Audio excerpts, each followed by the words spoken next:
내가 원하는 것을 상대방이 이룰 수 있도록 만들어야 되잖아요. 그러기 위해서는 상대방을 파악하는 게 그 관건이고요. 설득은 이렇게 효과적이에요. 바로바로 통합니다. 그런데 정확한 지점을 겨냥해야 통하는 거죠. 설득은 어떤 게 가장 중요할까요? 여러분들이 설득을 하고 싶은 순간이 항상 있죠. 어쩌면요, 우리는 누군가를 계속 설득하는 입장에 있지 않는가라는 생각이 듭니다. 사회에 나오면 면접을 봐요. 그런 것도 누군가를 설득하는 거죠. 면접관에게 저 좋은 인재예요, 알아주세요라고 뽑는 거잖아요. 설득하는 겁니다. 회사에서도 나의 의견을 회의 때 개진하죠. 나의 아이디어가 좋으니 같이 진행을 합시다, 이렇게 이야기를 하는 거잖아요. 뿐만 아니라 약속을 잡는 것, 이메일을 주고받는 것, 이런 모든 순간들이 다 설득이 중요하죠. 사업하는 분들도 더 그럴 겁니다. 설득, 단 하나예요, 여러분. 상대방의 관점으로 말하자. 이게 제일 관건입니다. 데일 카네기 인간관계론에 나와 있는 거고요. 제가 강연할 때 이 페이지 되게 자주 보여드려요. 상대방의 관점으로 말하는 건 너무나도 중요한데요. 제가 찾은 방법, 되게 간결하게 말할 수 있는 것은, 처음은 욕구를 발견을 해야 합니다. 상대방의 관점으로 말을 한다는 거는요, 상대방이 무엇을 원하는지를 알아야 돼요.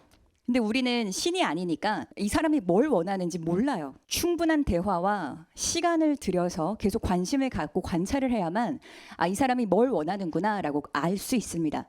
설득은요, 제가 국어사전을 찾아봤더니 뜻이 이렇습니다. 상대편이 이쪽 편의 이야기를 따르도록 여러 가지로 깨우쳐 말함. 상대편, 이쪽 편, 내가 원하는 것을 상대방이 이룰 수 있도록 만들어야 되잖아요. 그러기 위해서는 상대방을 파악하는 게 그 관건이고요. 인간은요, 욕구가 있습니다. 그리고 그 욕구는 눈에 보이질 않아요. 여러분들이 회사 생활을 잘하고 싶다, 이거는 어떻게 보면 여러 가지로 해석이 되겠죠? 승진을 빨리 하고 싶다, 또는 이직한 회사에서 인정받고 싶다, 존중받고 싶다, 후배들에게. 또는 어떤 분은 사업을 추진하기 위해서 이 회사에서 빠르게 배우고 인정받고 나가고 싶다, 이런 포부를 가질 수도 있습니다. 근데 이런 것들은 우리가 눈에 보이지 않는 가치라는 거예요. 이렇게 다양한 욕구를 갖고 있는 사람들이에요. 여러분들도 그걸 알아야 돼요. 이 상대방은 무엇을 원할까? 요즘에는 이런 클래스들도 많이 있잖아요. 월 1,000만 원 버는 법, 부수입으로 뭐 하는 법, 수익을 늘리는 이야기들을 많이 하는데요. 돈은 가치가 아니죠. 돈은 눈에 보입니다. 그러니 가치라고 할 수 없어요. 월 1,000만 원 만드는 법, 이거는 오랜 관심을 끌 수가 없다라는 생각이 들어요. 자극적이긴 하잖아요. 하지만 우리가 음식도 그렇죠. 자극적인 거를 먹다가 질리잖아요. 마찬가지예요. 자극적인 걸로 설득하는 것은 오래 갈 수는 없습니다. 단기간에 클릭할 수는 있겠지만 별로 효용 가치가 없어요. 욕구는 가치고요. 그건 행복, 자유, 건강, 웃음, 이런 것들이에요. 평온함, 이런 거 있죠. 그런 게 가치예요. 욕구는 이렇게 가치에서 기인을 합니다. 그래서 여러분들이 누군가를 설득할 때 그 욕구를 겨냥한 말을 해야만 합니다. 욕구를 우리가 파악했잖아요. 그러면 내가 당신의 욕구를 해결해 줄 겁니다. 이런 식으로 전개를 해야 돼요. 3가지만 기억하셔도 좋습니다. 욕구를 먼저 건드는 거예요. 당신 이런 걸 원하죠? 제가 그걸 해결해 드릴게요. 왜냐하면 저는 그걸 잘합니다. 제가 이렇게 했습니다 하면서 얘기를 하는 거예요.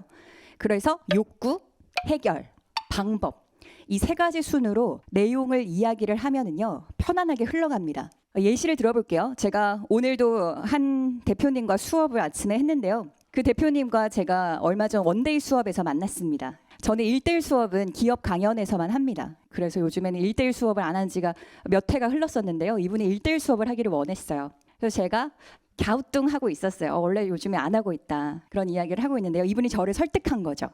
이분은 제 수업을 들었고요. 제가 이 욕구를 겨냥해야 된다, 이런 이야기를 했는데요. 저는 언제나 대한민국 국민의 말하기 수준을 높이는 그런 욕심이 있어요. 그게 나의 사명이다 라는 생각도 하고 있는데요. 그분이 그걸 알고 저한테 그랬어요. 선생님이 저를 가르쳐서 제가 이번 발표를 잘하면 선생님은 우리나라의 스티브 잡스를 만드는 겁니다 라고 이야기를 해줬어요. 이 말을요, 본인 편한 대로 할 수 있어요. 선생님, 저는 우리나라의 스티브 잡스가 되고 싶어요, 도와주세요 할 수 있어요. 자기가 하고 싶은 걸 이야기를 해요. 그럼 저는 왜 도와줘야 되지? 라는 생각이 들죠. 그런데 그분은 아주 똑똑하게 선생님이 하는 일이 분명 나에게 도움이 돼서 그 영광이 선생님한테 돌아갈 거예요 라는 뜻이었잖아요. 굉장히 저는 감동받았어요. 아, 이분이 바로 저의 이야기를 듣고 그 자리에서 나를 설득했구나. 그래서 오늘 아침에 그 수업을 한 거였습니다. 설득은 이렇게 효과적이에요. 바로바로 통합니다. 그런데 정확한 지점을 겨냥해야 통하는 거죠. 설득을 하기 위해서 많은 말을 할 필요가 없습니다.